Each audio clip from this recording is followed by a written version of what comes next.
Salut les amis, c'est PKLN, j'espère que vous avez la forme. On se fait comme promis une petite vidéo avant que je parte en vacances. On va analyser le Bitcoin, là il s'est passé pas mal de choses depuis la dernière vidéo. On va analyser ça pour essayer de déduire le prochain mouvement. Si t'es pas encore abonné, comme d'habitude je t'invite à le faire. Et mettre un petit like, ça soutient mon taf.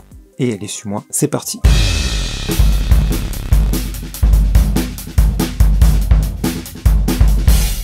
Donc les amis, pour rappel, la dernière fois on était là-dedans, là. On avait dit qu'on devait attendre la correction de ce mouvement et que dans tous les cas, on se méfie toujours des cassures de top. Bon, là, on a eu deux fois l'exemple, ça a cassé le top, bam, ça tombe. Ça casse le top, bam, ça tombe. Ce mouvement-là était vraiment très prévisible pour deux raisons. C'est qu'on a eu déjà un mouvement A ici, ça monte, on attend l'équivalent plus tard. Donc là, on l'a eu après la cassure de top, donc celui-là était assez facile à choper, avec un petit setup de vente ici. On va faire un petit peu des zooms là pour voir ça plus clairement. Bref, toujours est-il que là, on attendait éventuellement un setup de vente. Alors, j'étais sur du 1 heure la dernière fois, mais en fait, on a eu exactement ça, mais c'était en 15 minutes, je crois. Tac, on est où? On était là. Voilà, en 15 minutes, on a eu vraiment un appel hyper clair, là. Boum. Alors, ça marchera pas partout, hein, ça dépend. Hein. Ça marche surtout quand on est sur des cassures de top, d'accord? On attend un retournement après. Il peut avoir lieu bien plus tard. Ok, c'est juste qu'est-ce qu'on attend. Et à partir de là, on peut tenter de prendre des trades. On a beaucoup plus de chances de les réussir. Donc là, après une cassure de top, on a une impulsion baissière et ça.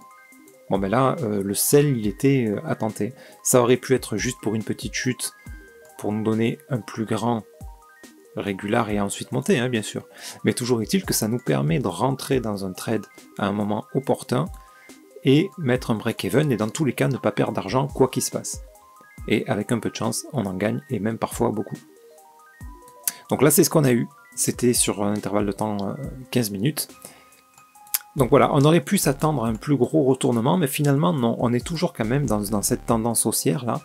Donc voilà, on va quand même surveiller les setups d'achat toujours. Voilà, tant qu'on n'a pas cassé ce bas là, a priori on n'est pas sur une correction encore daily quoi. On va repasser en 4 heures. Hop. Donc à partir de là, qu'est-ce qu'on a eu? On a eu ici une impulsion là, qui est partie de là jusque là. Boum, une grosse chute. Là, un magnifique setup d'achat. Celui-là, il était très très beau, là, un beau régular. Donc là, ça se tentait. Hein. Tac, ça c'est validé. On est encore venu casser stop, là. Donc là, qu'est-ce qu'on attend? Un retournement. En plus, avec une grosse chute qu'on a eu avant, on attendait que ça se reproduise. Donc ça s'est reproduit ici. Maintenant, qu'est-ce qu'on a ici? On a potentiellement un running. Vous voyez, l'amplitude, elle est vraiment nickel. Qu'est-ce qu'on a derrière ça? Là, on a un petit setup d'achat. Là-dedans, là, ça aurait été pas mal de rentrer en fait. Moi, je suis rentré. J'espère que vous avez pu le voir et que vous avez pu le prendre. Après, est-ce qu'il va se valider? J'en sais rien. Ça peut monter un tout petit peu pour au final descendre. Hein. Ça, on le sait pas. Mais en tous les cas, là, il y avait un bon point d'entrée. Parce que on a pas mal d'éléments réunis, quoi. On a dans une plus grande unité de temps un running potentiel. Hein, tant que ça descend pas plus bas, pas plus bas que ici, je le rappelle. On est potentiellement dans un running, donc on surveille les setups d'achat. On en a un ici, on rentre. On rentre, et à la cassure de ce top, on met un break-even, hein, bien sûr. On peut même le mettre avant, hein. Là le mouvement est déjà bien parti. Petit break-even au cas où ça décide de s'inverser comme ça. Est-ce qu'en 1 heure on y voit un peu mieux? Oui. À 1 heure, là, le setup d'achat était beau. On en avait eu un petit ici en 15 minutes, là, mais bon. Il valait pas grand chose de toute façon, regardez. Après, ça a été du 1 heure, donc on est descendu plus bas que là. Voilà, ce mouvement-là, il peut se développer encore un peu plus long. Ça peut être ça, redescendre encore. Peut-être que notre setup n'est pas terminé là. Dans tous les cas, ici, on avait un bon point d'entrée, mais peut-être qu'on en aura un autre après. En tout cas, là, c'est un peu tard. Hein. Parce que si vous rentrez maintenant, l'objectif étant ici, et le stop loss étant là, vous risquez de perdre beaucoup plus que le potentiel gain. D'accord? Il faut toujours rentrer quand on a une configuration inverse, c'est-à-dire que là, dans cette chute, vous rentrez par là, potentiel perte ici, potentiel gain ici. Là, on est à peu près sur du 50-50.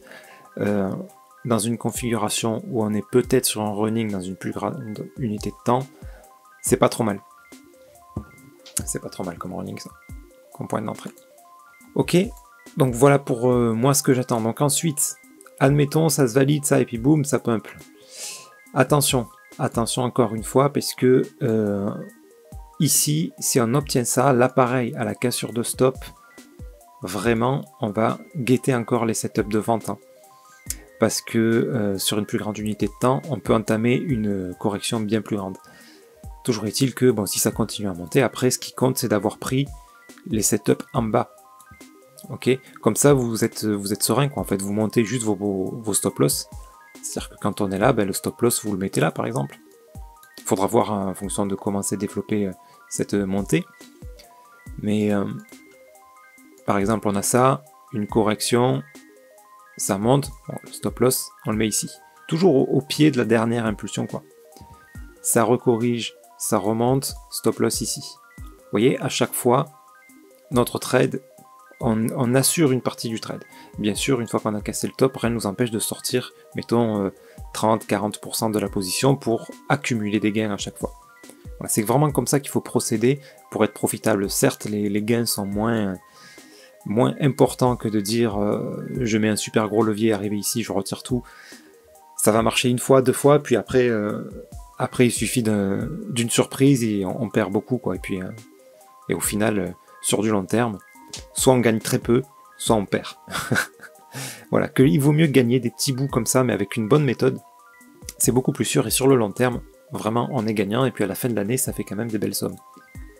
Bon, ça, voilà, petite parenthèse stratégie.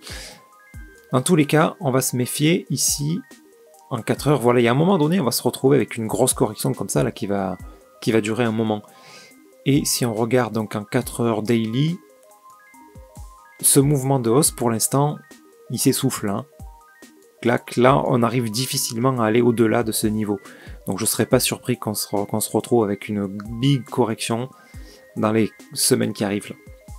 Donc toujours en petites unités de temps, moi je conseille voilà, de faire comme ça. Enfin je donne pas de conseils d'investissement, n'allez pas modifier mes propos.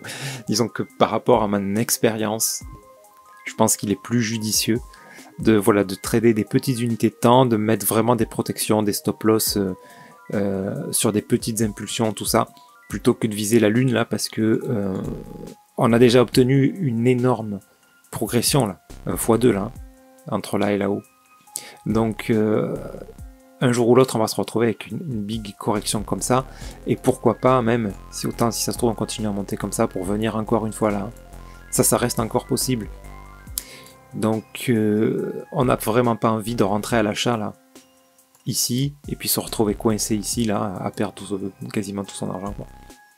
On n'a vraiment pas envie de ça, donc on fait très attention.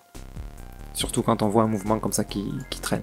Après peut-être qu'on est simplement sur une correction qui va durer longtemps comme ça, hein, qui peut durer comme ça, nous donner plus tard un running, pour finalement continuer de monter un peu. Hein. Ça c'est possible, mais bon, bah, c'est un peu tôt pour le dire. En tous les cas, on va se méfier du scénario le pire, qui serait que là, bah, c'est cette montée qui commence à s'essouffler, et qu'on va repartir vers une grande correction. Ok ? Voilà, je vais privilégier moi ce pire scénario, bah, simplement pour rester safe en fait, hein, et pas perdre bêtement les gains que j'ai pu faire dans cette montée. Ok les amis, donc petit récap sur ce que j'attends dans les jours à venir là. Ici j'attends déjà que ce setup se valide, que ça vienne casser le top, et soit on se retrouve avec finalement un mouvement baissier, donc là vraiment je me protégerai. Si j'ai un signal baissier, pourquoi pas prendre un sell, au cas où il décide de continuer sa baisse et de venir casser ce bas pour nous donner le début d'une plus grande correction.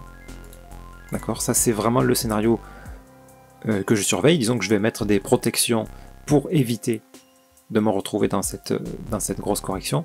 Maintenant, je surveille les setups d'achat. Si ici j'ai encore un setup d'achat comme ça qui se développe en plus longtemps, eh ben je privilégie pour mes entrées en trading, je privilégie ça, la hausse, au moins jusque là, à cause de ce mouvement, hein, ce running. Par contre, si on casse ce bas là, terminé. Là, il faudra attendre la correction, voir si on va casser ce bas-là ou pas.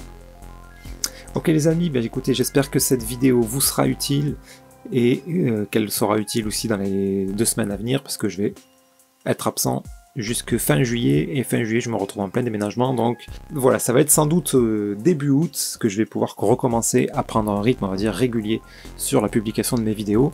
Donc j'espère que vous serez au rendez-vous les amis. Je pense que la rentrée va nous réserver bien des surprises sur le Bitcoin, il va falloir être attentif, et si on gère bien, je pense qu'il va y avoir moyen de se faire vraiment pas mal d'argent.